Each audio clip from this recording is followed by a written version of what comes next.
नमस्कार, मी स्नेहल चौधरी. आपण पाहत आहात आजच्या दिवसातील महत्त्वाच्या घडामोडी. चला तर मग सुरुवात करूयात आजच्या मुख्य बातम्यांपासून. मुख्यमंत्री देवेंद्र फडणवीस यांची यवतमाळच्या अवधूतवाडी पोलीस ठाण्याची पाहणी. पंडित दीनदयाल उपाध्याय प्रबोधिनी कार्यक्रमाला उपस्थित राहणार. आमदार राजेश वानखडे आंदोलनात हजर नसल्याने धनगर समाजाचा संताप उफाळला. शेकडो बांधवांनी कार्यालयासमोर घोषणाबाजी करत केले ठिय्या आंदोलन. इगतपुरीत सलग दुसऱ्या दिवशी पावसाचा धुमाकूळ. विपश्यना केंद्र, फणसवाडी रस्ता पाण्याखाली. फणसवाडी, चांदवाडी आणि आवळखेडचे शहराशी संपर्क तुटले. कल्याण खाडीतील पाण्यात वाढ. पाणी घरात शिरले असून 500 म्हशी रस्त्यावर अडकल्या. पालिका व स्थानिकांच्या मदतीने गुरांचे रेस्क्यू. नेवासा तालुक्यात गोदावरी नदीच्या पुरात अडकलेल्या 49 जणांचे रेस्क्यू. प्रशासन व ग्रामस्थांनी बोटींच्या मदतीने सुखरूप काढले बाहेर. धाराशिव जिल्ह्यात पावसाचा कहर. पुरात 81 जनावरे दगावले असून 4 जणांचा दुर्दैवी मृत्यू तर शेकडो कुटुंबे उघड्यावर. प्रशासन मदत व पुनर्वसनासाठी कार्यरत. सोलापूर जिल्ह्यातील होटगी तलाव भरल्याने मुख्य रस्त्याला आले नदीचे स्वरूप. वेगात वाहणाऱ्या पाण्यात दुचाकीसह जात असलेल्या तरुणाला नागरिकांनी वाचवलं. आष्टी तालुक्यातील हिंगणी येथील पुरात अडकलेल्या 13 शेतकऱ्यांचे एनडीआरएफ जवानांचे रेस्क्यू. बचाव कार्य सुरू असून ड्रोनने केले पुराचे भयावह दृश्य कैद. छत्रपती संभाजीनगर मध्ये मुकुंदवाडी पोलिसांनी एका तरुणाला बंदुकीच्या विक्रीसाठी केली अटक. ताब्यातून बंदूक व 2 जिवंत काडतुस आणि 57,000 रुपये मुद्देमाल जप्त. पुढील तपास सुरू.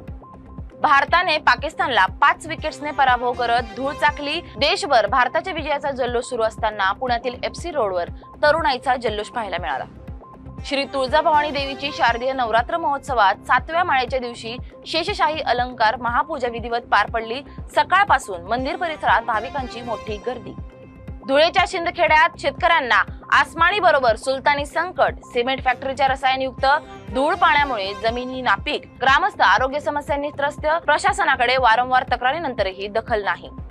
नवी मुंबईतील एपीएमसी बाजारात सततच्या पावसामुळे डाळिंब खराब. दर 210 रुपयांवरून 150 ते 160 रुपये झाल्याने व्यापाऱ्यांचा फटका. सिंदखेड राजा तालुक्यातील राहेरी ढगफुटी सदृश पावसामुळे तूर, सोयाबीन, कापूस पिकं पाण्याखाली. आम्ही कसं जगावं, शेतकऱ्यांचा हंबरडा. व्हिडिओ सोशल मीडियावर व्हायरल.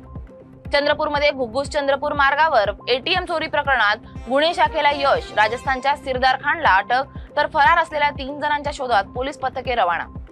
रत्नागिरी जिल्ह्यात 2 ऑक्टोबर पर्यंत पावसाचा अंदाज. पुढील 4 दिवस येलो अलर्ट. तर खोल समुद्रात वादळी परिस्थिती असल्याने खोल समुद्रात मच्छीमारीसाठी जाऊ नये असं हवामान विभागाचं आवाहन. नगर छत्रपती संभाजीनगर महामार्गावर संतप्त मुस्लिम समाजाचे रास्ता रोको आंदोलन. पैगंबर मोहम्मद यांच्या नावाची विटंबना प्रकरणी पुन्हा नोंद. 1 आरोपी पोलिसांच्या ताब्यात. शहरात तणावपूर्ण शांतता. गोंदियात पीएम मोदींच्या वाढदिवसानिमित्त आयोजित नमो मॅरेथॉन मध्ये मुला-मुलींनी नशामुक्त संदेशासह मोठ्या संख्येने सहभाग घेतला. स्पर्धकांना रोख पारितोषिक, प्रमाणपत्र आणि भेटवस्तू प्रदान करण्यात आल्या. मुख्यमंत्री देवेंद्र फडणवीस यांनी यवतमाळच्या अवधूतवाडी पोलीस ठाण्याची प्रत्यक्ष पाहणी केली आणि त्यानंतर जांब रोडवरील हॉटेल द व्हेनेशियन लॉन मध्ये आयोजित केलेल्या दीनदयाल जयंती कार्यक्रमाला संबोधित करत उपस्थित राहणार आहेत. आमदार अर्जुन खोतकर यांच्या निवासस्थानासमोर धनगर समाजाचे ढोल बजाव आंदोलन. एसटी अंमलबजावणीसाठी घोषणाबाजीसह मोठ्या संख्येने धनगर समाज बांधवांचा सहभाग. येवला तालुक्यात मुसळधार पावसामुळे शेतात पाणी तुंबले. सोयाबीन, मका, कांदा मोठ्या प्रमाणात नष्ट. शेतकरी हतबल. मदतीची मागणी. बीडमधील राक्षसभुवन शनी मंदिर व पांचाळेश्वर मंदिर गोदावरी महापुरामुळे पाण्याखाली. 3 लाख क्युसेक पाणी सोडल्याने पूर परिस्थिती कायम. कोल्हापूर येथील अंबाबाई देवीची 7व्या दिवशी महा त्रिपुरारी सुंदरी रूपात सालंकृत पूजा. भंडासूर संहार करणाऱ्या ललिता त्रिपुरा सुंदरीच्या दिव्य दर्शनासाठी भाविकांचा प्रचंड उत्साह. मंत्री गिरीश महाजन व आमदार विलास भुमरे यांनी जायकवाडी धरणाची पाहणी केली. पाणी धोक्याची पातळी वाढणार असल्याने नदीकाठच्या गावांना सतर्कतेचा इशारा देण्यात आलाय. उजनी धरणातून भीमा नदीत विसर्ग. दौंड बंधाऱ्यातून 1785 क्युसेक पाण्याची आवक. नदीकाठच्या गावांना सतर्कतेचा इशारा.